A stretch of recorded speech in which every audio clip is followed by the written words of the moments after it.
We will go ahead and get started here. Emily, did we meet quorum? We did. We are at quorum and they just started the meeting recording. Okay, great.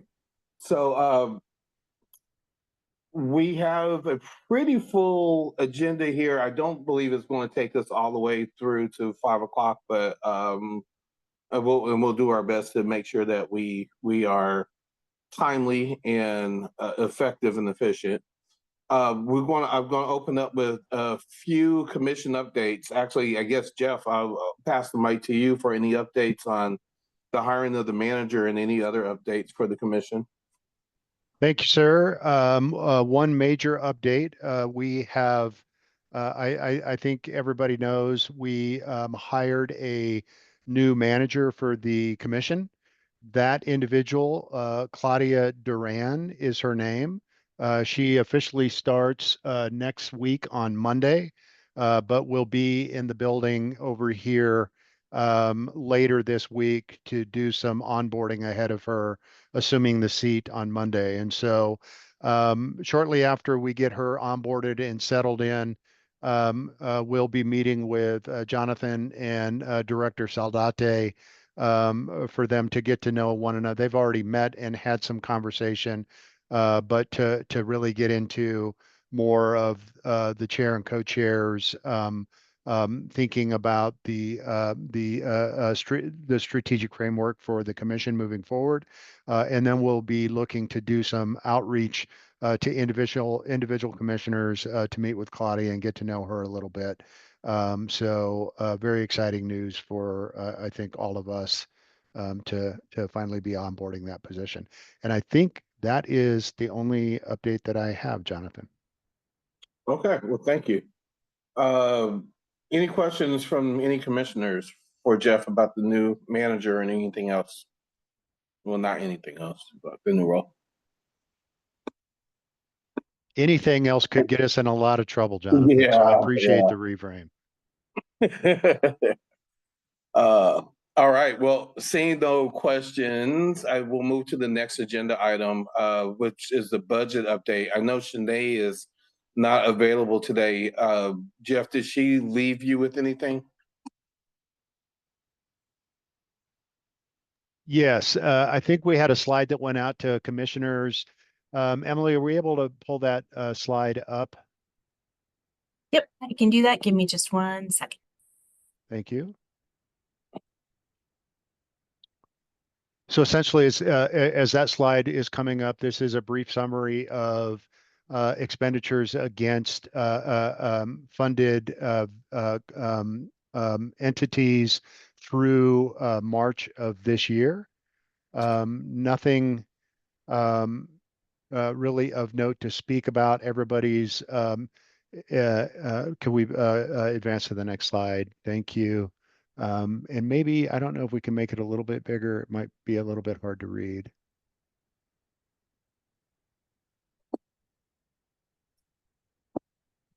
So while that's going on, I'll just quickly summarize this because I know we have a presentation from the analytics team, and and I want to make sure that we allow for a sufficient amount of time to adequately go through that and respond to whatever questions may come up.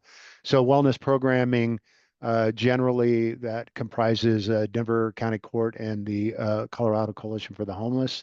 As of the end of March, they're at about a 23% spend rate against their budget. Transition programming, which includes Denver Sheriff, Second Chance Center, and Civicor, they are at 14% spend against budget as of the end of March. And innovation programs, Center for Employment Opportunities, Tribe Recovery, Second Chance Center, and Denver Dream Center, they're currently coming in at the end of March at about 41% spend. Nothing that is jumping out at us over here that is surprising or shocking about those spend rates. They're either marginally underspent relative to where we are in the business cycle or about on pace for their expenditures. Then the only other thing that I would add, many of you know that for those of you that don't, the city kicks off its officially its budget planning activities for fiscal year 2026 next week.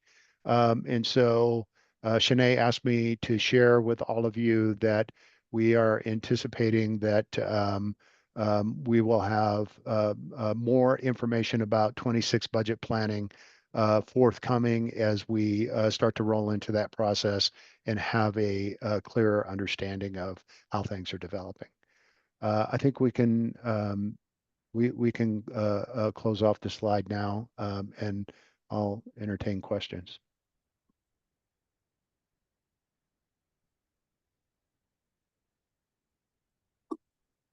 I don't see questions, so I'll kick it back over to you, Jonathan. All right. All right. Thanks for that, Jeff. As Jeff mentioned, with the budget planning process season coming up here, I think it's important to keep in mind that we're in a bit of a time crunch as to what this commission will put forward as our budget ask, and hopefully be able to fund as we put forward our funding requests, that we're keeping in mind what our charge is as commissioners of looking at programs that are reducing the need for jail bed space in the city and county of Denver. That being said, we want to make sure that the programs that we're currently funding are effective towards that intended outcome. And so over the last several weeks, if not months, the analytic team has done a lot of work in trying to figure out or put together a report that they're about to present, showing what some of those outcomes are for our current programs, and then also exploring the options of are we tracking the right metrics? Are we collecting the correct data? And so I would like to see the mic to the analytics team to do their presentation, and then we'll have a conversation about our current fundees. Awesome. So I think that's me that we're throwing it over to. So let me share my screen. And can everybody see that? Yeah, Yes. we see it, Cindy. Awesome. So yeah, this month we are going to present, or I'm going to present on the 4 programs that were started up in mid 2023, the year of mid around July 2023. And then next month, or whenever the next meeting is, we plan to follow up with a part 2 analysis on the reentry program and the wellness program. So this will just include the 4 programs. First and foremost, I want a huge shout out to Shay, who worked so hard on the data. And so I don't want that to get overlooked, and Brian as well, on really helping us make sure that even though there is a typo in the report, which I'll fix, but making sure everything is good. So we'll jump into the evaluation, and I'll just run through it. And we have hopefully all of our program people or somebody from each of these 4 programs here on the meeting that can help clear up anything that I misspeak about, or any questions that you guys would have on the programs. And I can answer any of the analytics that we did. So for all of the programs, we tried to follow a pretty similar framework and follow the questions that are here on this slide. Who did the program serve? What were they served? What kind of services were they served? Did they have an impact on outcomes? And I think Jonathan mentioned one of the bigger outcomes is jail usage. And so that's one of our main metrics. Did they achieve better outcomes compared to those who didn't receive services, which is a challenge to find those people? And did the resources yield any kind of cost benefits, which is the return on investment? So with that, we used very similar metrics through all of the programs, or we tried to. Some of the programs have some of these, some of them don't.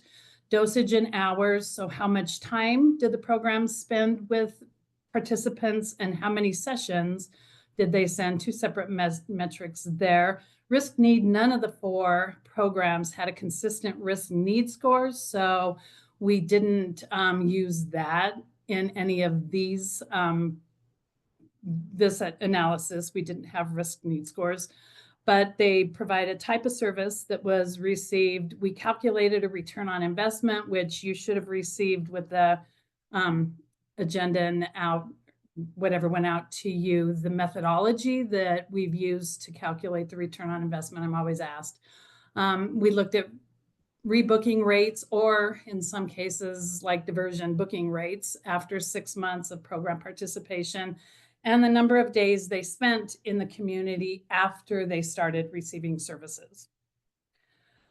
So Shay put this together, and I hope I can do it justice, but what we do is we pull, or he pulls, to look for individuals that are served in the program. So does the data allow us to see a specific person and identify a specific person, and then what that person received for services? This shows kind of the cleanliness of that data. And so CEO and SCC both have very good, clean data. So we were able to see people's first name, last name, date of birth, if there's not an identifier like a CD number for a jail stay. DDC and Tribe have, it was harder to, there was a lot of missing data, or a lot of incongruent data between participants' services. So what this chart shows is the data that we received are the red bars from the programs, or in SCC's or we were able to pull the data from Civicor for Second Chance Center. So the red is what we received, and the blue is what we were able to use. And so when there's differences between the red and the blue, that's the amount of drop off that we had on people that we could use for analysis. So hopefully that made sense. And Shay, hopefully I didn't destroy that. Same goes for this, but this is services or event type data. So for example, services. What we need for this is to know who received the service, when they received the service on a date, and what type of service that was. And so the same holds true for this information.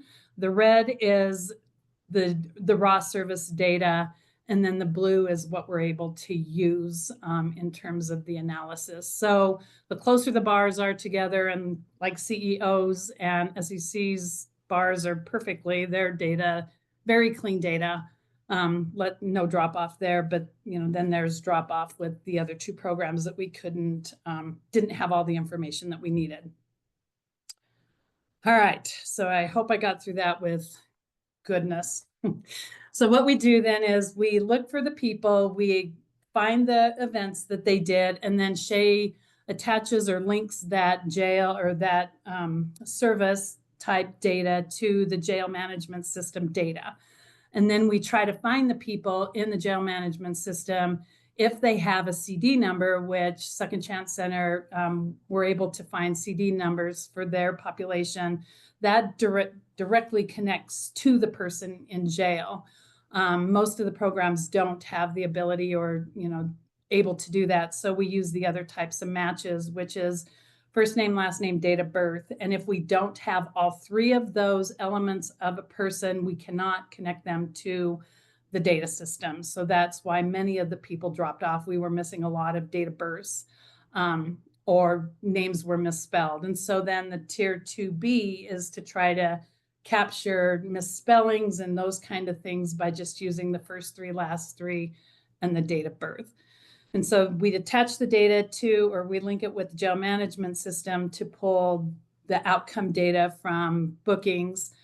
And then we use the data to look at descriptive analysis, which I talked about last month, which will be really the people who receive services in 2024. That's used with that 2024 population. Recidivism is based on July of 23 through June of 24. So everybody has an opportunity, that 6-month time frame, to recidivate, not an opportunity, but they're in the community 6 months to get that. Yeah, it's yeah, if you don't, it's kind of like Hey, Carlone, you're on. You're on. whoops, sorry. That's okay. Good to see you. All right, so we'll just we'll jump into the program data, and these are alphabetical order. There's no relevance to the order of them. So we're going to start with Center for Employment Opportunities. And after this is, they can clear up any kind of, like I say, misspeaking about their programs or anything that I've missed important information on the program. I'm just going to highlight the high level of what they do, or what the RFP and what the scope of work said in the contract. So CEOs, their task is to work with people to get them into the workforce. So they offer a workforce readiness class, orientation, move them into transitional work crew where they stay and they can receive other types of services along the way that overcome a lot of the obstacles and barriers that they have, with the hope of getting them permanent job placement within the program. And then they track the people to see, if they're able, and to help them retain their job, their permanent job. So big umbrella of what they do. And I know, Mark, you're on here. You can help me if I said anything or you wanted to add. So with the analysis, we looked at, just to make sure there's equity, we looked at gender differences. And what we found was there's really, the main population is male that they serve. But there are really no differences in the amount of dosage, the number of sessions, or really the amount of time spent in jail between males and females. Same for race, ethnicity. There's no difference in the amount of dosage, sessions, or time spent. So it appears that none of the 3 metrics that are in the slide on the right are any, the hours, the sessions, or the time and community are dependent upon a person's race or ethnicity, which are all good things. So we looked at with the JMS data, and what we found was, of the participants in 2024, 36% of them had a booking prior to the program. So they had not a recidivism, they had a booking rate with JMS data at 36%. Post-program start date, the rate was 26%. So in this analysis, we used, instead of a control group, we used a pre-post analysis.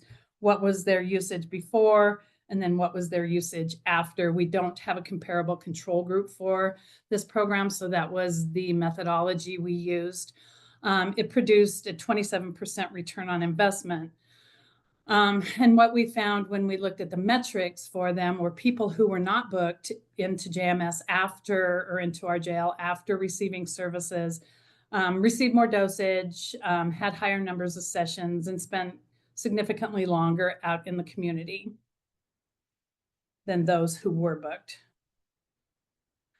We looked at their job data, and what we found was 30% of the people had obtained a job in our 2024 group and had retained that job for 344 days, so almost a year on average.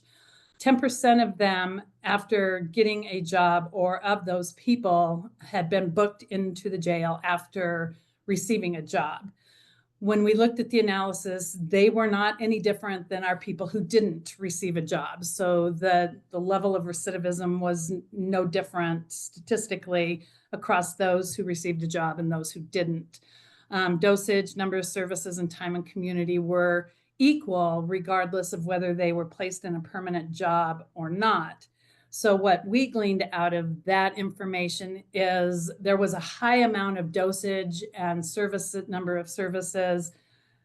And so regardless, the permanent job isn't what kept them coming to the program. They were engaged regardless of receiving a job or not. And they were as effective if the job was permanent or not. So that's what we gleaned out of the job analysis.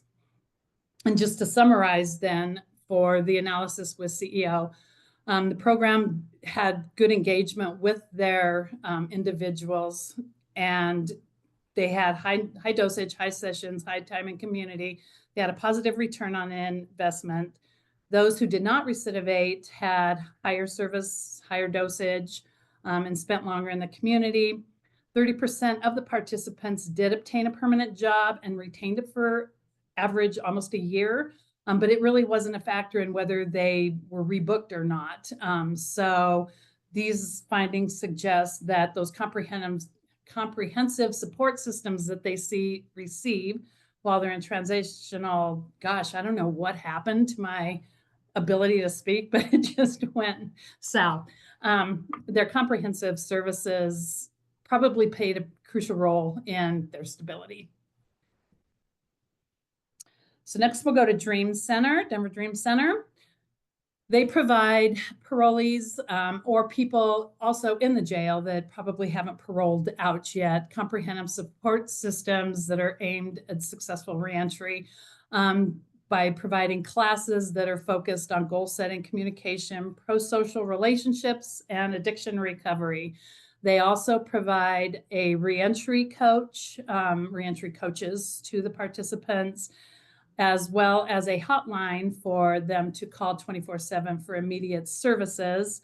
They provide mental health support for any of the participants who would need it. And if the participants enroll in an internship program, they receive more intensive coaching, workforce development, and community service opportunities. All right, so here's where the data gets tricky. So there were 449 people that we were able to see in the Denver Dream Center data. 191 of those were people who received those services while they were still in prison. So they received classes, went through classes while in prison. We looked at those people and we were able to get Department of Correction data, and they provided who the people were released to if they were released. So only 34% of the people who received prison classes while in prison were released to the community by the time of our analysis. And of those 34%, almost half of them were not released to Denver. And so that's kind of a caveat to our analysis. They provide classes through the Dream Center in the community. So 258 of those participants participated in those community service classes. The third major bullet on here, we also connect this 449 people to the community correction data. And we were only able to find 73 of them in our community correction data. And so 16% of the participants were all that we were able to identify through the community correction data. And we did not find anybody who actually went from prison into the community services. So they are truly separate groups. There weren't any participants who transitioned from one to the other. So for our analysis for this evaluation, we excluded the prison population who received classes because there would only have been about 30 people that we knew were released maybe to Denver out of that group, and the rest were still in prison. So we used only the community-only population for the analysis. So there was missing data, missing demographic data in the DDC. So we were only able to look at the information that we had.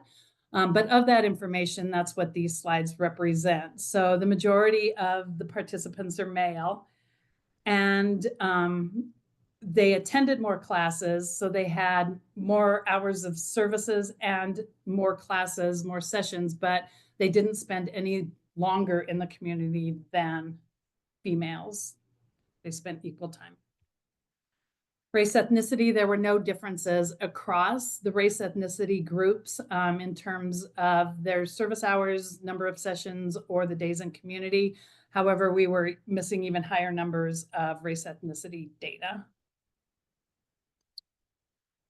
So then we had connected to the JMS system, and what we found was 23% of the people in that community only had a booking in the jail prior to Denver Dream Center classes or sessions, and that dropped to 9% post starting in their sessions in the community, which produced a return on investment of 22%. Those not booked into the community or not booked into jail remained in the community longer, regardless of the number of sessions or the total number of hours that they received service. All right, so I don't know what even this slide is. Okay, so summary. Between those who recidivated and those who did not, there weren't really any significant differences in the number or hours of session. Overall, they had a drop in their rebooking rate and a positive return on investment. However, as we talked about earlier, there's incomplete data, so we're only able to analyze the data that we have. So because of that, the interpretations should be met with a little more caution. And also, and I didn't mention it was CEO as well, but uncertain because there's only like 36% for CEO, 23% that we are really working with the Denver population. And so that's another caution that might be up for conversation. All right, shifting over to Second Chance Center diversion. So Second Chance Center has served reentry population, and they realized that a lot of people coming into their center did not fit the criteria for reentry services because they didn't have a recent booking or haven't been booked into the jail. So they expanded their reentry services to provide services to a population that they didn't used to be able to do. So these diversion qualifications are, they could not have had an incarceration in the past year. They needed recent contact with the Denver police or were at high risk for losing their housing. So their care managers sit at the aid center and they serve people who come into the aid center or to their office for the diversion services. So care managers offer this assistance, basic food, transportation, clothing, as well as behavioral health and substance use services. And then they refer out for other types of services like housing, employment, and education. So what we found was males attended. So there were more males than females, again, in the program. And we found that they attended more sessions. However, they didn't receive any more dosage.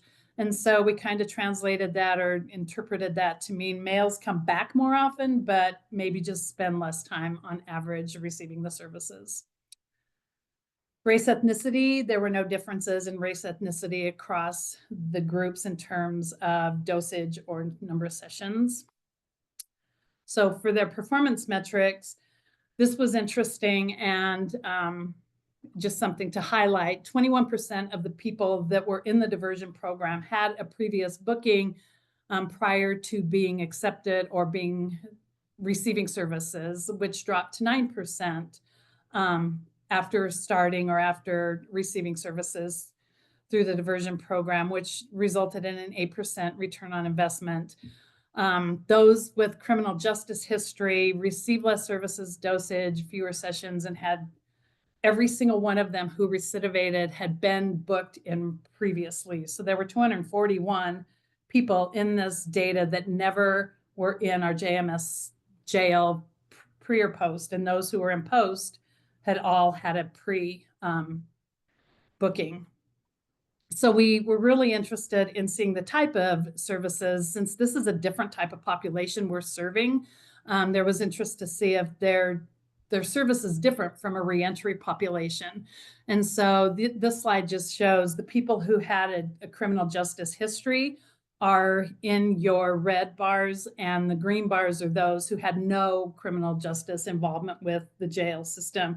And what we saw was people who had been in jail or were in jail required more of the basic needs. Otherwise, across the board, they were pretty similar in the types of services that they were seeking through the diversion program. So just to highlight, 9% were rebooked into the jail within 6 months. There was really no difference in their service dosage and dosage or the sessions that they received. Every one of the 9% had a prior history of incarceration, so those people did receive fewer services. The gender differences that were observed, there really wasn't any differences in the outcome between genders or race ethnicity.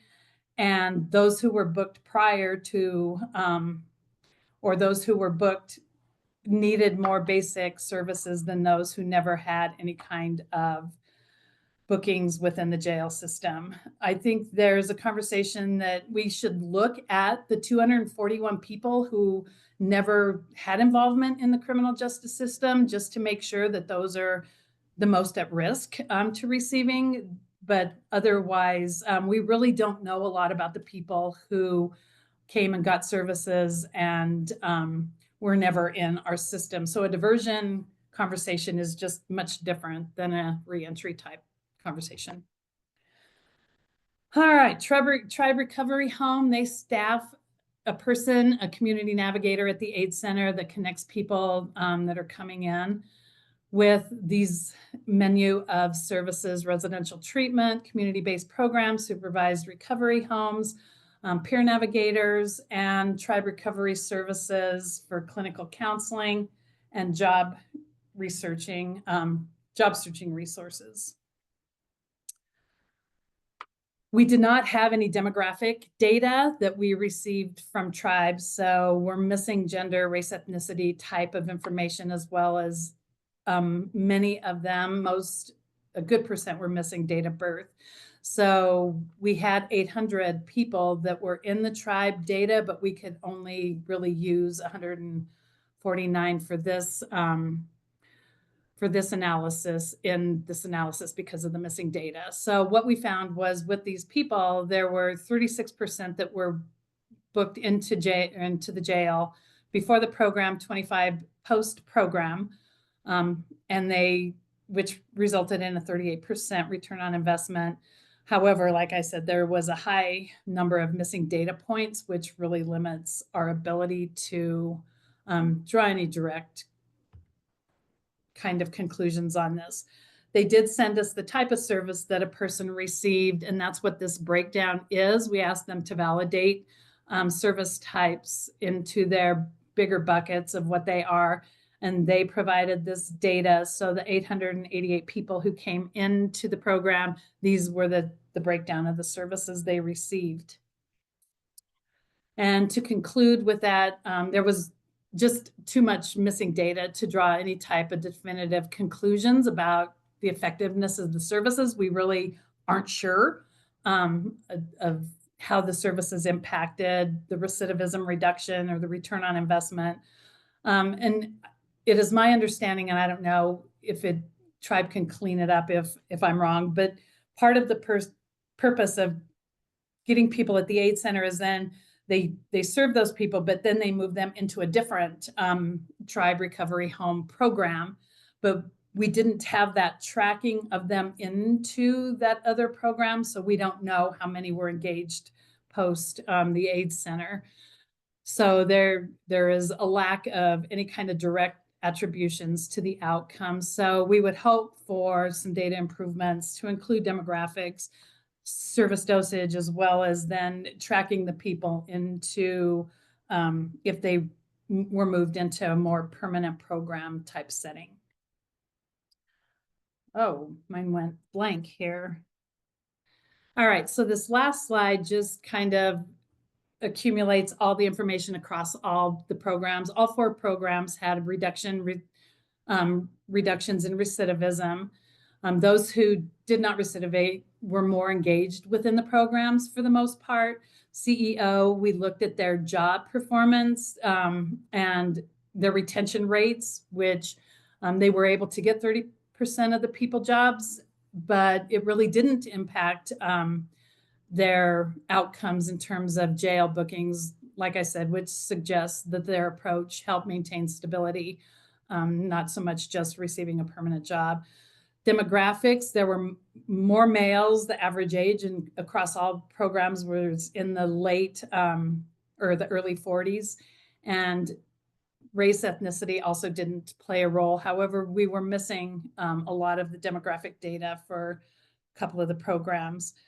The evaluations for Tribe and Denver Dream Center, it just faced challenges because of the missing demographic and service level data. So it's hard to draw any kind of conclusions based on that.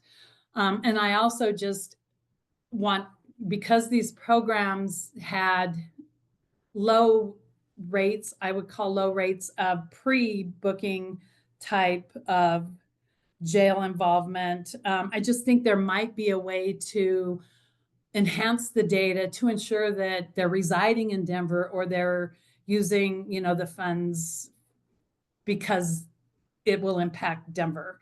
So that's basically the evaluation on these 4 programs. I will stop stumbling through over my words and I'll throw it back to you, Jonathan. And hopefully if anybody has questions, our 4 program representatives are with us. Cindy, you did not stumble at all. Compared to how I would have done it, you sounded like William Shakespeare. So I appreciate you sharing all that. I will open the floor now to our commissioners for any questions, brief commentary, preferably questions. And as Cindy mentioned, we have representatives from each of the programs in attendance today.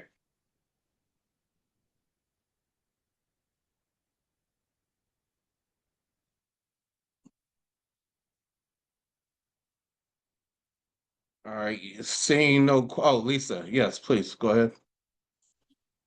And Mimi, I got you after. Can you hear me? Yep. Yeah, I had a question. I was wondering, in reading the report, I saw that there was a risk need analysis done that was looking at like the potential individual's likelihood of past or future involvement with the criminal justice system and using that sort of as a proxy for a comparison group, if I understood that correctly. I was just wondering what kind of risk analysis or tool was used for that? Yeah, that's a great question. There wasn't in this in these 4 programs. So a couple, and next month when we do reentry and wellness program, they both have different risk needs assessments that we can use to understand the level of risk. But these 4 programs, that wasn't a part of their program or their intake process. And so we put that in there because we want that first section to encompass any kind of evaluations that we do. And we would hope that maybe we can build out, or if any of the programs actually do risk need analysis, if we can maybe get that along with our data, that would be, good. We just didn't have it for these 4 programs. So that's a great question, Lisa, but it just isn't relevant in these 4 because we didn't get that. Okay, thanks. And then one other question I had was around, if I read this correctly, it did seem like there was some slight difference in that men were more likely to attend sessions, that all kind of several of the different projects were offering. The question, I guess, is like, what do you think accounts for why more men would be attending these services being offered than women? Yeah, I'll throw that at the programs. I don't know. So I don't know. That would be something I would think the programs could be addressed better. Is there any relation to the population in jails in general? Yeah, more of the, I think only 20%, and jail data people can correct me, but that's typically the ratio of male to female, I think 20%. So that very well could be, and I don't know the statistics for prisons since a couple of the programs use prison populations, very well could be. That makes sense. But why they come back for more is, I don't know, right? Like the proportions look good, but, and I think it was mostly more just for the diversion services. So although it didn't really impact the outcomes. Yeah, I can say for CEO that it is more around, reentry population percentages and things like that. And then I'm not sure about this specific data set, but broader data set for CEO, our women tend to actually get into permanent jobs faster than our men. And so that could be a component on ours. So. Would any of our other providers want to chime in as to why we're seeing a higher percentage of men taking advantage of the services? Yeah, if it's Oh. okay. Oh, go ahead. Sorry. Yeah, we definitely have a strong presence in all of the halfways in the jails and stuff when it comes to our male population. We've been working with the females, so we're in all of the female locations now as well. But there's a little bit more time I think that's needed. We've been starting that. We've seen an increase in our numbers with our females, and so that number is growing. We meet with them weekly, and we're trying to get more programming to them. We have about 3 classes that we teach right now for them, and we're trying to up that number. But it is a slow increase, but it is an increase on our end for the Dream Center. Thanks for that. Thank you, Jen. Yeah. I was going to say for Julius? Second Chance, we're kind of in the same boat. We've seen over the years that we've had a hard time getting the women to engage in the services. And so we've been really pushing that as one of our priorities. We've actually started doing 2 women's mentoring groups throughout the week to get higher engagement. And we're starting to see internally that that's starting to help the engagement with the women population. All right, thank you. Mimi, I'll throw it over to you. Thank you. I think my question is really for Denver Dream Center and Tribe Recovery Home. Why you had some struggle with collecting the data to for us to be able to do the comparisons we needed? Is there a reason that the data was a challenge for you? Yeah. I can go ahead and speak for Dream Center real quick. We did have some struggles in the beginning. Cindy and her team and Shay and stuff have been incredible with working with us, helping us to understand how to collect that a little bit better. We did have some gaps in the beginning, but as the year continued, we got a lot of that filled in. We learned some great moments. She helped me strategize, all those kinds of things, so that as we progressed, there is very few gaps towards the middle to end of the year, but in the beginning, we did have some gaps. A lot of the stuff that we did send over, even for what we get to do inside the prisons, we try to keep that separate, but we do understand that for these purposes, we needed to, combine it so the numbers look a little off as well. But like I said, as far as like the ethnicity, the data, we have a whole description on our end with goals, and hopefully that you'll see a lot of that in the 2025 reports as well. For this year moving on, you'll see those gaps getting a lot closer and fewer in between. But we did have some struggles in the beginning, just trying to understand it. We did have some clients that just did not want to share that information. And so we tried a couple different ways to build that trust and to understand that that's, we're only here to help. We just want to be able to use that to be able to keep on building towards what's next. But we did have some issues in the beginning, but throughout the year, that gap shrank a lot. Thank you, Jen. Is there a representative for a tribe on the call today?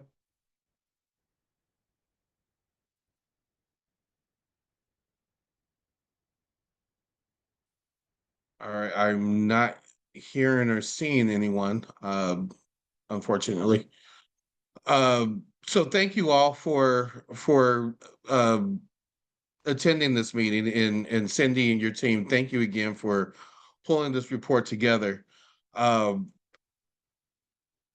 Just for some historical context, with my time with the commission and a bit before, I know that these data and these reports are super important and can also be a point of contention for many people who don't believe in the commission and our mission, and will take opportunities to criticize our processes and our vendors. And just in the few times I've spoke to Armando and Jeff and Shanae, I am super committed to working with all of you all as commissioners to make sure that we are above and beyond reproach as far as what our task is here.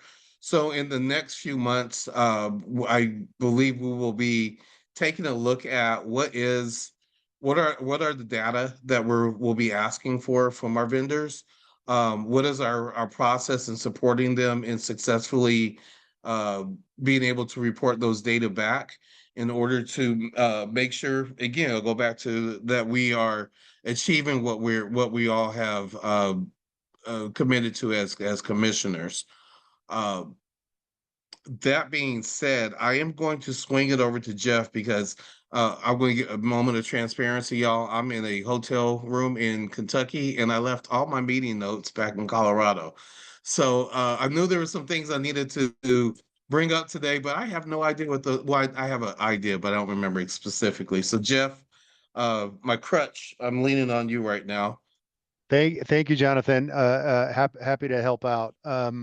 I think the next order of business for the commission is these contracts that the analytics team just walked us through are due to expire now at the end of June. And so we need to take under consideration and vote as to whether or not we extend these through the end of this fiscal year.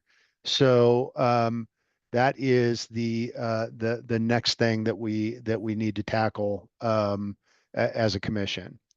So I guess I'll pause there and see if there are questions about that.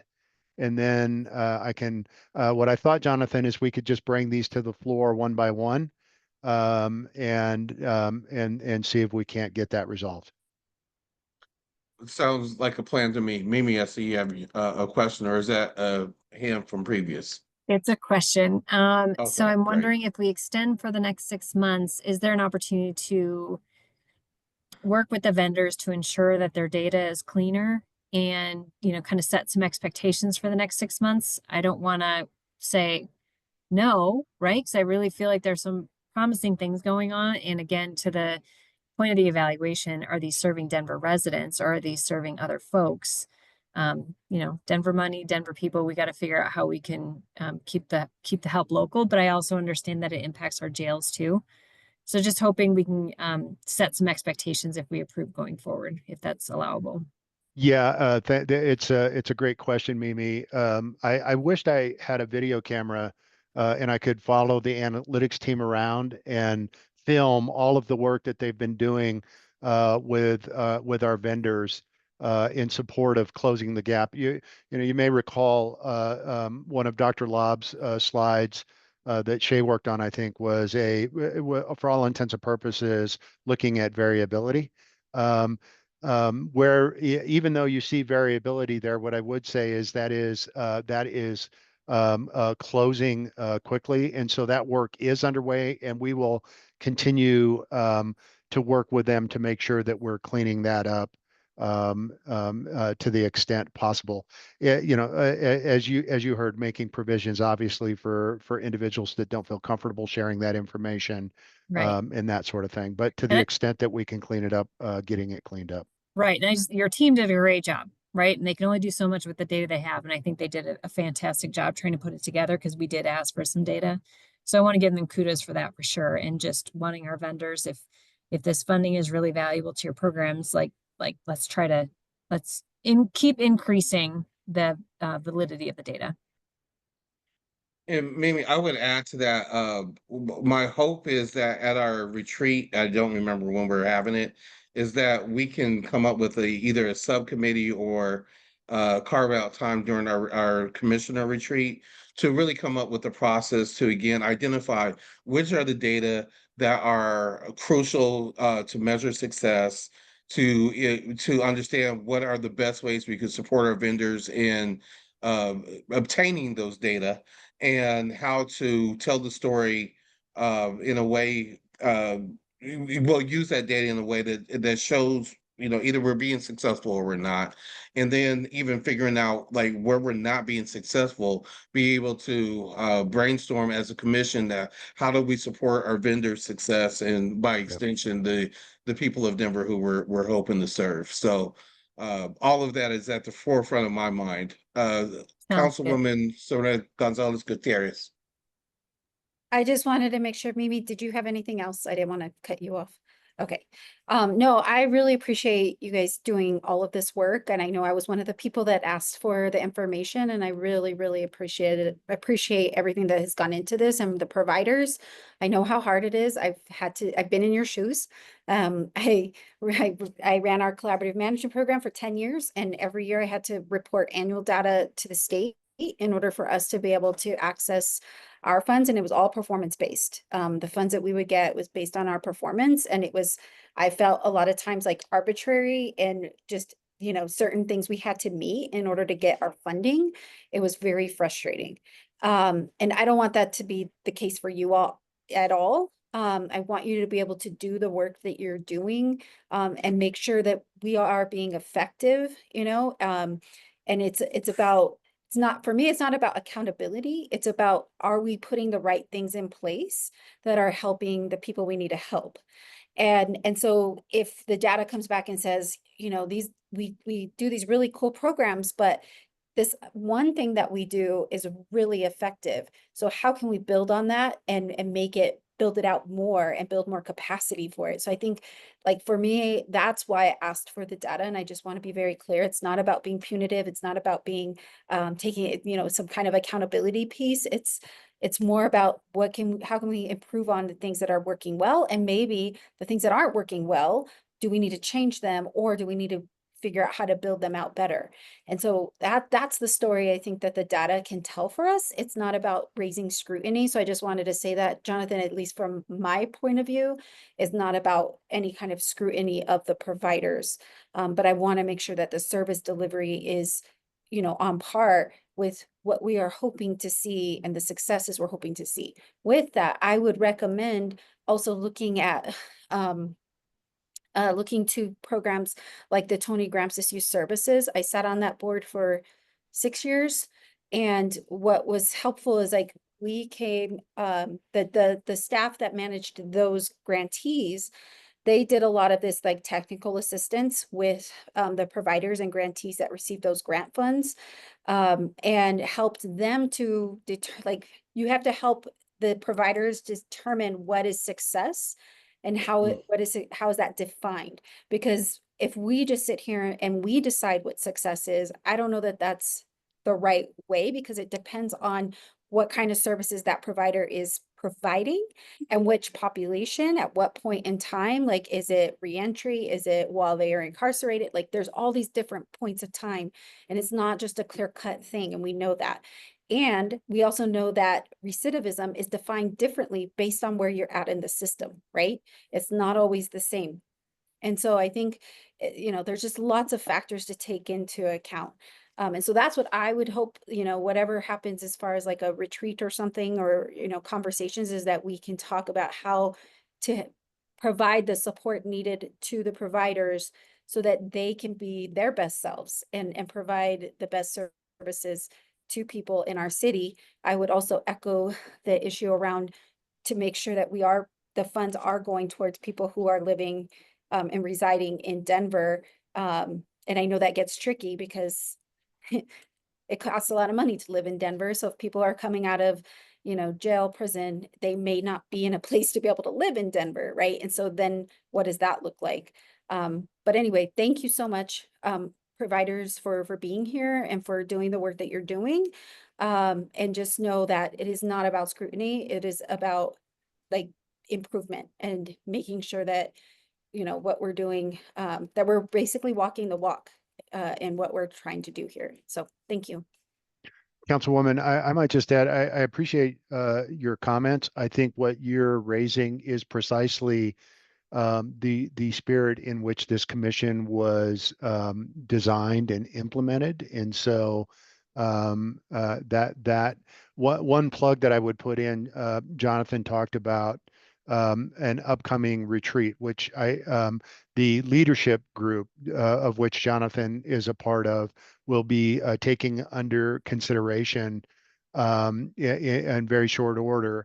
I would just put in a plug that max participation in that retreat is critical. Historically, I've been around the commission now since, oh goodness, my return back to the city in 2018, and the participation in the in retreat has historically been lacking, which I think really does a disservice to the overall work of this body. That said, we're going to also play around with some creative ideas for how we can try to maximize participation. So I'm looking forward to those conversations. Yeah. Thank you, Jeff, and thank you, Councilperson. You said what I was attempting to say much more articulately, so I appreciate you as always. So any other questions or brief comments before we move to a vote about extending the contracts for our current slate of providers for the next 6 months? Seeing none, Emily, would you mind running a You vote? want me to make a Jo- motion? Oh, Yeah, yes, can we, duh, and sorry. could we, I would just recommend, let's just to mitigate any potential confusion, maybe if we just take them one at a time. And so Mimi, if you're willing to enter a motion, maybe if we could start with the Center for Employment Opportunities, Sure. that'd be awesome. Okay. Thank you. I'll make a motion to extend for 6 months the contract for Center for Employment Opportunities. Anyone second? Second, Marley. Any All right, conversation? we have.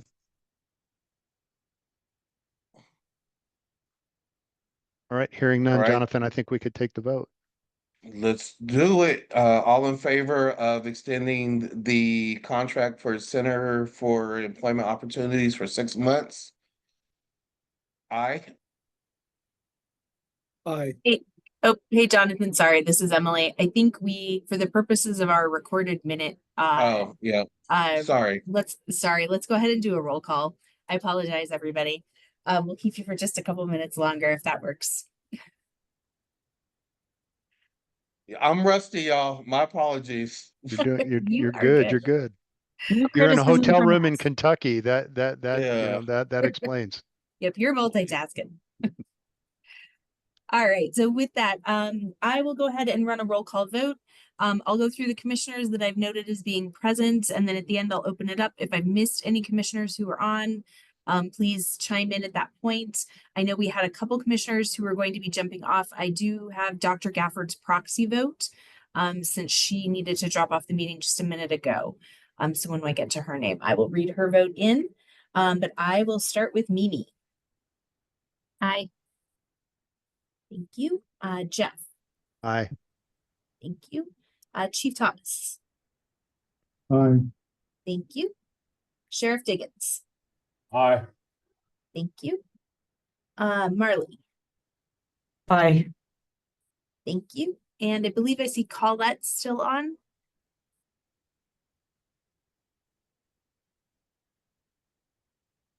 If I- Colette is I can no jump longer with on. us, Leanne. Aye. Thank you.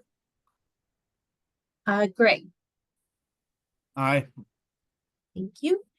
Anne.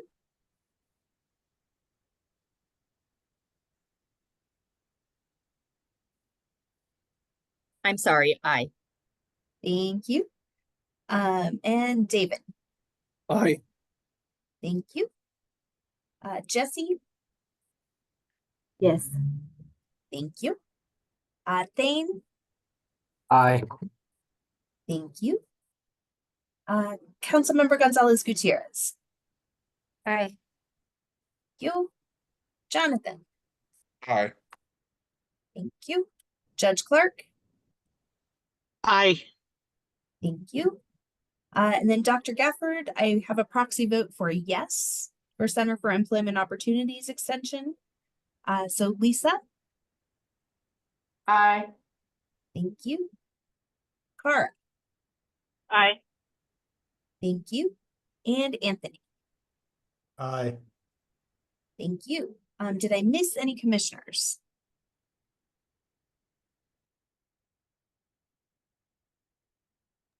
All right. Hearing that I have missed no one. All right, thank you.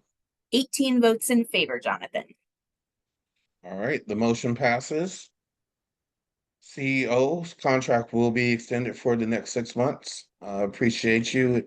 And let me just echo Councilwoman Gonzalez Gutierrez's words. We do appreciate all the work you've been doing, and we're looking forward to working with you over the next 6 months, at least the next 6 months. All right, let's Second Chance Center. We'll bring them up next. Anybody want to do a motion for that extending their contract for the next 6 months? I can do it again if you want. I move to extend the Denver Dream Center contract for additional 6 months. And Marley seconds. It's turning into a pattern. All right, it's so moved. We will Just- extend for the next months. Any conversation? Jonathan, I think you recommended bringing up Second Chance Center and then Mimi moved for Denver Dream Center. So just to confirm which group we'll vote on next. Sorry. I moved to extend Second Chance Center for 6 months. Sorry about that. I was going off my list. Second. All right, any conversation? Hearing none, we have a movement on the floor to extend Second Chance Center's contract for the next 6 months. Emily, right. would you run roll call, please? I will do so gladly. Mimi. Aye. Jeff, Aye. Chief Thomas, Aye. Sheriff Diggins, Aye. Marley, Aye. Colette or Leanne, Aye. Greg, Aye. Anne, Aye. David, Aye. Jesse, Aye. Thane,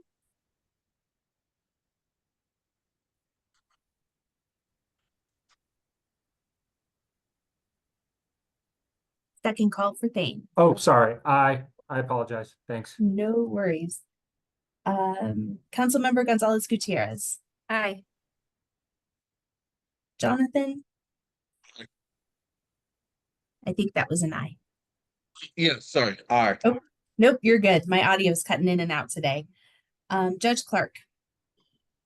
Aye. Thank you. And I have a proxy vote for Dr. Gafford for aye, to extend the Second Chance Center diversion contract for an additional 6 months. Lisa. Aye. Cara. Aye. And Anthony. Aye. All right, thank you all. Did I miss any commissioners? All right, then Jonathan, with that, there are 18 ayes. All right, so moved. Thank you very much for that.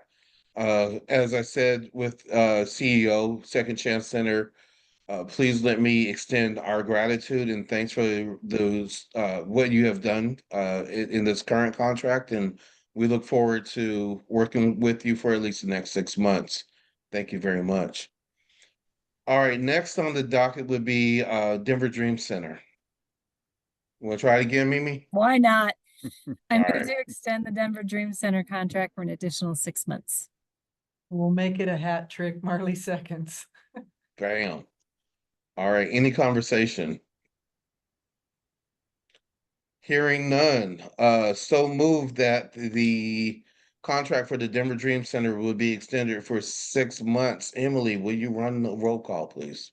I will indeed. Mimi, Aye. Jeff, Aye. Chief Thomas, Aye. Sheriff Diggins, Aye. Marley, Aye. Leanne, Aye. Greg, Aye. and Aye. David, Aye. Jesse, Aye. Thane, Aye. Councilmember Gonzalez Gutierrez, Aye. Jonathan, Aye. Judge Clark. Aye.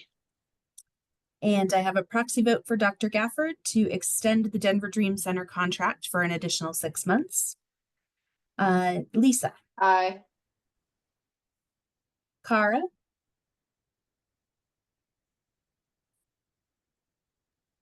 Sorry, aye. and Anthony. Aye. Right? Did I miss any commissioners? Hearing none. Jonathan, that's 18 votes yes. Right, so passes. Denver Dream Center, thank you also for all the services and that you're providing. And we are looking forward to working with you for at least the next 6 months. Now I will bring up Tribe Recovery Services and Mimi. I move to extend the Tri Recovery Home contract for another 6 months. Second. All right, any conversation on this one? Now, I do want to make note that there was a obvious challenge with the data collection from Tribe. And I would like to offer as much support as possible to help them to get up to speed. Um, I will also add for the record, I am disappointed, there's not a representative here. I know offer was and a request was made for them to be in attendance so that we could learn how we could support their success. So I'm a bit more reluctant to offer a favorable vote for this one. Also, knowing that we are moving into budget season, and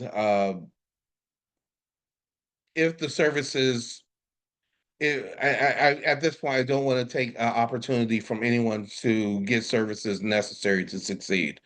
Uh, so just for the conversation and the record, I offer that. Mimi, yes. I do agree with you, and to the budget season point, making a decision now is a good thing, and setting the expectation very clearly for the next 6 months, what's expected of them, hoping that will increase what we need and increase their participation with us. And if it doesn't, then next year could look very different for them. Agreed. And can I And- add a comment? I can't find my hand. This is Judge. Did you look at the This end of is your Judge- wrist? This is Judge Clark. I just want you to know, out of all the programs, the only program I see I work directly with is Tribe. And I just want you to know, through my experience, they have great results. Their team is fantastic. The people they work with have, from what I see, have a lot more success than some of the other programs out there. So I completely agree that I wish we had better data, considering how many people they helped. It was like 800 plus. So that's a lot of people that they've helped. And I know that the work they're doing is working. So if we can do like Councilwoman Gonzalez Gutierrez talked about, giving them the support in how to collect that data so they can continue to do their good work, I think would really be beneficial to this committee. Agree, Judge Clark, 100%. And I was just about to say, I would always want to move in the spirit of that we are looking for, we are providing opportunities for them to succeed, because at the end of the day, their success means the success for so many people that they help, not looking at working in this space as a punitive measure. I couldn't agree more wholeheartedly. I'll add just in this bit of commentary, I'm a product of organization that provided reentry support. So I know I would not be where I am even on this commission, or where I have made it in my personal and professional life without these services. So I am more apt to give people the benefit of the doubt, and also support them as much as possible. And that's just from my personal perspective. The last thing I'll add to that is we also know that we're in a critical crunch as far as support from federal government, state government, and other spaces. The Denver budget want to make sure that all of our dollars are being maximized to support everybody as much as possible. So I appreciate that, Judge Clark. Thank you so much. With that, any other conversation before we entertain a motion? All right, hearing none. Emily, will you run a roll call vote for us, please? I can indeed. All right. First, Mimi. Aye. Jeff. Aye. Chief Thomas. Aye. Sheriff Diggins. Aye. Marley. Aye. Leanne. Aye. Greg. Aye. Anne. Aye. David. Aye. Jesse. Aye. Thane. Aye. Councilmember Gonzalez Gutierrez. Aye. Jonathan. Aye. Judge Clark. Aye. I have a proxy vote from Dr. Gafford in favor of extending the Tribe Recovery Homes contract for an additional 6 months. Lisa. Aye. Cara. Aye. Anthony. Aye. All right. Did I miss any commissioners? Hearing none. Jonathan, that would be 18 ayes. All right, the motion so passes. Thank you very much. I will echo my sentiments with the addition of Judge Clark's comments about the services that Tribe Recovery is providing. We are appreciative as commission and look forward to working with them for the next 6 months at least. So thank you all. And then Jonathan, you are at on the agenda, public comments followed by adjournment. All right. Actually, Jeff, I'm going to circle back to commission updates just for a brief second. Yeah, you bet. Looking at Emily, wondering if we or anyone who could speak to any update on reappointments.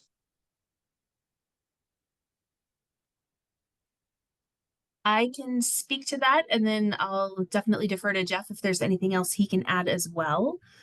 So where we're at in the process is that we have 4 commissioners currently up for reappointment for a vote in front of the full council on this coming Monday, April 21st. And so I am not anticipating that there will be any issue. For other commissioners who may not be aware, we were running our commissioner reappointments through the process, and council members raised objection to a practice through the mayor's office of boards and commissions, where they had been running, I'll call them group appointments and reappointments of multiple candidates together under one item for voting. And so the council members asked them to go back and submit each appointment and reappointment for boards and commissions out of the mayor's office to be done as independent resolutions to be considered separately. And so that agreement was made. And so our group of reappointments was the first group to be put back through the process. For those who tuned into the city council meeting, I believe it was 2 weeks ago now, there had been one additional group that was also in the process, and they agreed that they would go ahead and let that one go through as the last group. But then they have been moving other appointment groups and reappointment groups through as individuals now in the process. All right, thank you. Jeff, you have anything to add to that? No, that is Emily is spot on with that. I would just say that I apologize to the commissioners that this has caused some confusion. That certainly wasn't our intent, and we were caught a little bit off guard from our historical practice, and so apologies for that. I know that there were some questions about whether if that meant that commissioners that were up for reappointment should continue to attend. The answer to that question is yes. You would continue to serve in your capacity until you either resign your commission or you're notified that you are your commission your appointment is rescinded. And so I appreciate that all of you are here and actively participating in this conversation. That's all I have, Jonathan. All right, thank you, Jeff. I appreciate that. All right, I will now move to the public comment portion of the meeting.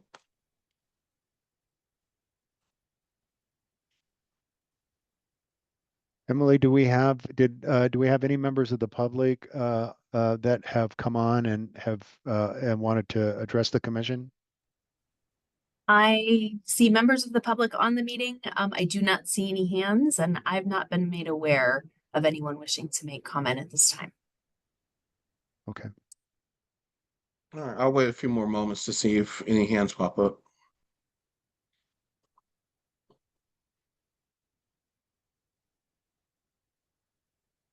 All right, seeing none, I think we've done pretty good here. I promise y'all, oh, here comes a hand. Hey, Cara, please go ahead. Hey, I just have a question. Do you have a date and location for the retreat? No. Not yet. Go ahead, Jeff. Oh, I'm sorry. I didn't mean to step on you. No, you're fine. No, not yet. So on the heels of this meeting, once Jonathan makes it safely back to Colorado, we'll be looking to pull him into a conversation with our newly onboarded CPCC manager, and we'll start to lay out the framework for that retreat, and then we'll be communicating out to all of you. Okay, thank you. Yeah. And can I just request that be notified to us at least about 60 days in advance if you really want to increase participation? It's just really challenging to block off a calendar when there's less than 60 days notice. Yes, ma'am, we will. And just to kind of play our cards a little bit, one of the things that we've talked about is shooting to do a retreat on a day where we're normally scheduled for a commission business, thinking that many or all of you already kind of have that roughly blocked off on your calendars. And so it may not look like an all-day retreat. It may look like a 3-hour retreat that is very, very intentionally produced so that we can get to the strategic business of the commission. But more to follow on that. I appreciate that feedback. Yeah, thank you both for those questions. I'm hoping that the Department of Safety has a great budget, so we have a great location. I don't mean to laugh out loud, but the answer to that is no. I think your laugh spoke louder than your no there, Jeff. Appreciate you. Hey, and with that, I appreciate everybody's time this afternoon. If I don't see any other hands here in the next 5, 4, 3, 2, 1, I am going to move that we adjourn this meeting. Second. All right.